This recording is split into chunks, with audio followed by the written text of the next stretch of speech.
Le tiers de la nourriture que l'humanité produit nécessite l'intervention des abeilles. Mais dans l'ensemble, à l'échelle planétaire, les colonies d'abeilles disparaissent rapidement. Je vous invite à nous suivre et à découvrir avec nous des gens qui travaillent sans relâche afin de relancer les populations d'abeilles en Amérique du Nord, et ils ont du succès.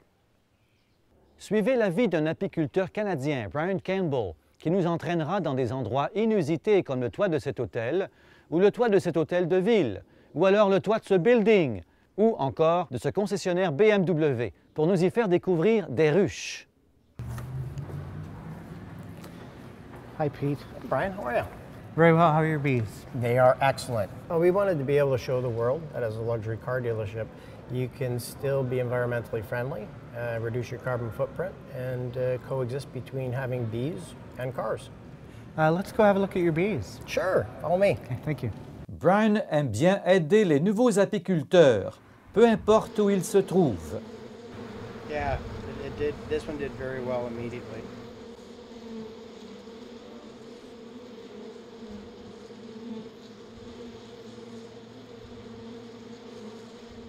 Brian nous fera découvrir l'importance des abeilles pour l'industrie agroalimentaire, où les apiculteurs comme lui sont devenus indispensables.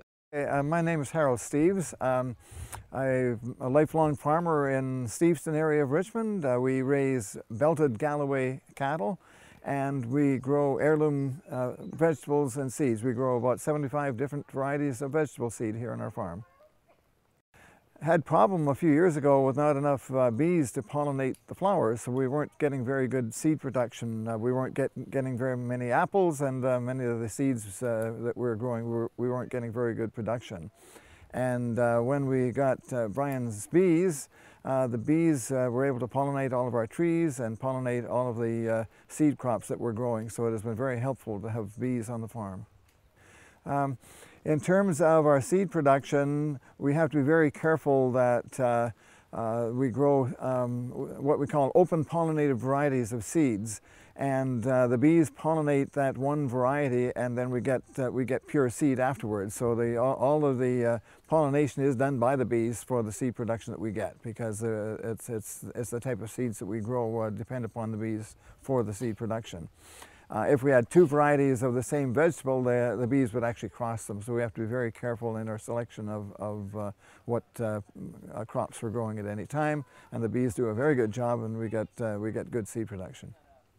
The bees actually help also in our agricultural production for our livestock. The bees pollinate the clover. Clover is a main source of food for cattle, and so the bees will pollinate the clover in the cow pastures and in the hay fields, and it's very important. Without pollination of the clovers, if we had very poor clover production, then you don't get as good a production of beef, because the clover is a type of plant that produces a lot more protein than ordinary grasses do. So clovers and legumes are very important to the livestock. We think that we've got a great future in terms of agriculture, in terms of small-scale agriculture. When you're able to go back to the days where you have the bees and the cattle and a mixed type of agriculture, you get a lot better production than what you might call the industrial farming. And so I'm quite happy that we're seeing an expansion of small-scale agriculture in Canada and around the world today, because I think that's the way we're going to feed future generations. Nous allons également explorer certains détails de la plus importante transhumance au monde, celle de millions d'abeilles américaines qui sont systématiquement déplacées vers la Californie. Nous suivrons les conseils de Brian, qui anime aussi des ateliers éducatifs. In my thinking about trying to create a sustainable way of keeping bees, I think it's very helpful to refer back to Aboriginal and First Nations traditions about a relationship with nature.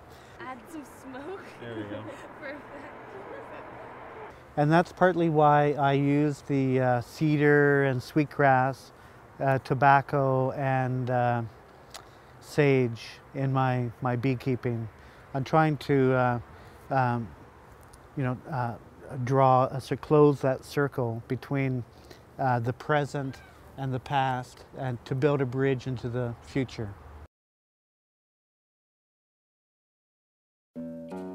Nous partirons à l'aventure au Mexique, où nous irons à la recherche de solutions avec l'aide de scientifiques de renom et de producteurs de miel mexicains qui, malgré les invasions de l'abeille tueuse, les parasites et de nombreux autres obstacles, sont parvenus à redresser la production de miel et les populations d'abeilles. Nous irons également à la rencontre d'Oscar et nous verrons pourquoi les abeilles aiment ces bouteilles. Participez avec nous à l'ouverture des consciences pour comprendre mieux la biodiversité, la sécurité alimentaire et les solutions aux problèmes des abeilles.